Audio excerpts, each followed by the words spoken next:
Baik, Assalamualaikum warahmatullahi wabarakatuh.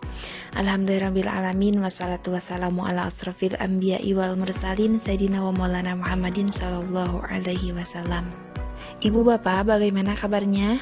Semoga kita semua dalam keadaan sehat walafiat. Sebelumnya, perkenalkan, nama saya Risa Agustini. Alhamdulillah saya dipercaya sebagai guru BK di SMA Az-Zainiyah. Langsung saja melanjutkan materi terkait mengenali minat dan bakat untuk pengelompokan peminatan yang mana sudah disampaikan oleh Ustazah Lili Siti Hindun terkait gaya belajar dan 9 kecerdasan. Nah, selain dari kita mengetahui gaya belajar dan tipe kecerdasan, penting juga untuk kita mengetahui tipe penjurusan agar putra-putri kita tidak salah dalam memilih kelas peminatan.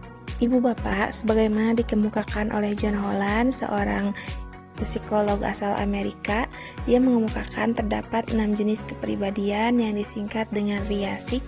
Apa aja itu riasik? Mari kita bahas satu persatu. Baik, kita masuk ke tipe yang pertama, yaitu tipe realistik, di mana tipe realistik ini sering diberi julukan dengan sebutan sang pelaksana. Orang dengan tipe realistik memiliki cara berpikir yang praktis. Tipe ini lebih suka belajar dengan cara mencoba sesuatu dan dia lebih menyukai praktek daripada teori. Tipe orang ini menyukai pekerjaan yang membutuhkan keterampilan fisik seperti mengoperasikan benda ataupun alat elektronik. Pekerjaan yang cocok untuk orang tipe seperti ini diantaranya arsitektur, olahragawan, insinyur, dan pekerjaan lain yang membutuhkan aktivitas fisik dan motorik. Jurusan yang tepat untuk tipe orang seperti ini diantaranya teknik sipil, teknik otomotif, teknik elektro, dan lain-lain. Adapun mata pelajaran pendukungnya seperti matematika, sains, bahasa Inggris, komputer, dan teknik bisnis. Tipe kedua adalah tipe investigatif atau diberi julukan sang pemikir. Orang dengan tipe investigatif adalah pengamat yang baik dan suka mencari pemecahan masalah. Tipe ini penuh rasa ingin tahu dan kritis terhadap berbagai informasi. Orang dengan tipe investigatif cenderung memilih pekerjaan yang bersifat akademis, mengutamakan pemikiran dan ilmu pengetahuan. Orang dengan tipe seperti ini memiliki rasa ingin tahu yang lebih tinggi dan lebih menyukai teori dibandingkan praktek, dan dia lebih menyukai matematika dan sains. Pilihan jurusan yang cocok diantaranya kimia, biologi, fisika, gizi, desain perikanan, dan kriminologi. Sementara profesi yang sesuai diantaranya ilmuwan, farmasi, programming, ahli medis, dan programmer. Yang ketiga adalah tipe artistik, sering diberi julukan sang pencipta. Orang tipe ini suka dengan kegiatan kreatif seperti penciptaan, seni, menulis, produksi film, dan bermain peran. Pilihan jurusan yang sesuai diantaranya desain komunikasi visual, seni rupa, seni tari, seni musik, dan desain interior serta arsitektur. Mata pelajaran penunjang diantaranya bahasa Inggris, bahasa Indonesia, sosial, seni budaya, dan komputer. Sementara pekerjaan yang sesuai diantaranya arsitektur, desain grafis, fashion designer, aktor atau artis, dan ilustrator. Yang keempat adalah tipe sosial atau biasa dijuluki sang penolong. Tipe sosial ini lebih tertarik dengan hubungan interpersonal antara anggota kelompok. Masalah-masalah interpersonal dan aktivitas sosial adalah hal yang menarik baginya. Orang dengan tipe ini kebanyakan tampil sebagai sosok yang bersahabat, penuh pengertian, kooperatif, dan menaruh perhatian pada isu-isu sosial. Dan ia tertarik pula pada kegiatan yang bersifat menolong ataupun membantu. Dan ia lebih suka pekerjaan yang lebih menekankan kualitas tim. Pilihan jurusan yang sesuai diantaranya psikologi, bimbingan konseling, pendidikan ataupun keguruan, komunikasi, serta keperawatan. Mata pelajaran penunjang diantaranya matematika, bahasa Inggris, sosial, seni, pendidikan jasmani, dan komputer. Pekerjaan yang sesuai diantaranya psikolog, konselor, guru, dan pekerjaan sosial lainnya.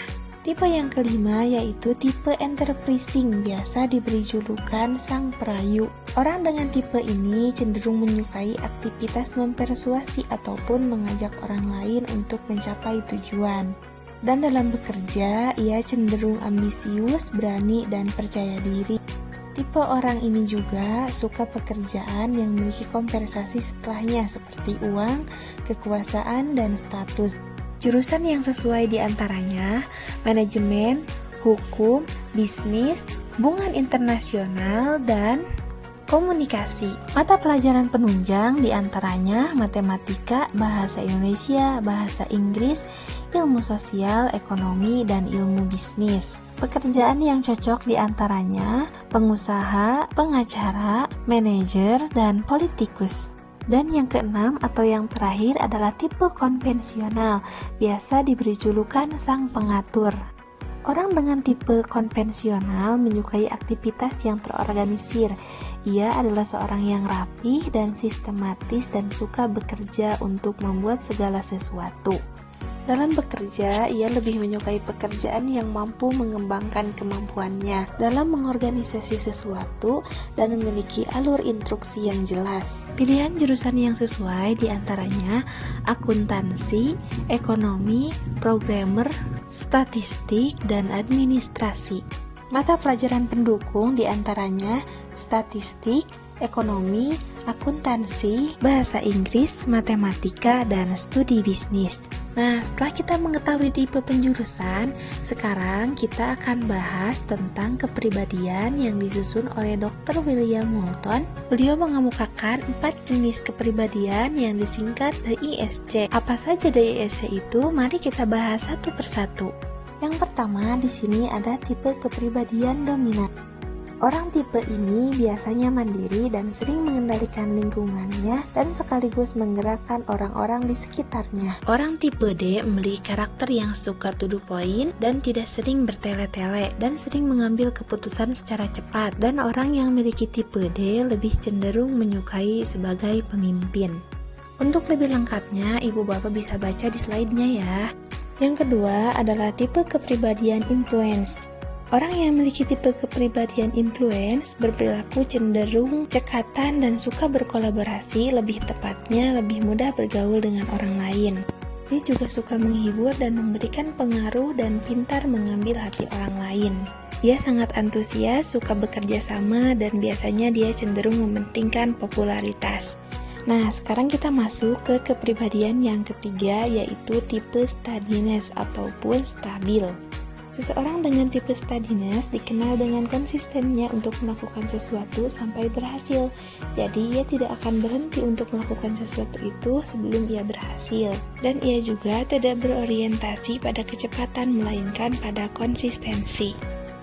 Tipe ini paling baik dalam menciptakan harmoni di kelas ataupun di komunitas. Tipe kepribadian yang keempat yaitu tipe confident atau cermat. Orang yang memiliki tipe confident biasanya tekun dan fokus pada kualitas dan ketepatan. Tipe ini sangat teliti dan suka berpikir rumit, dan ia juga nyaman pada ekspektasi kerja yang jelas. Tipe ini sering melakukan apa saja yang berdampak baik. Tipe ini juga biasanya teguh dalam pendirian dan pilihannya. Teliti, berpikir kritis, dan melakukan pendekatan secara halus dan analisis. Nah, mungkin cukup sekian materi yang dapat kami paparkan. Semoga dengan adanya pemaparan materi ini, Ibu dan Bapak memilih kelas peminatan yang tepat untuk anak Ibu dan Bapak, sesuai dengan hasil tes diagnostik dan hasil belajar siswa. Mohon maaf atas segala kekurangannya. Wabillahi taufiq wal hidayah. Wassalamualaikum warahmatullahi wabarakatuh.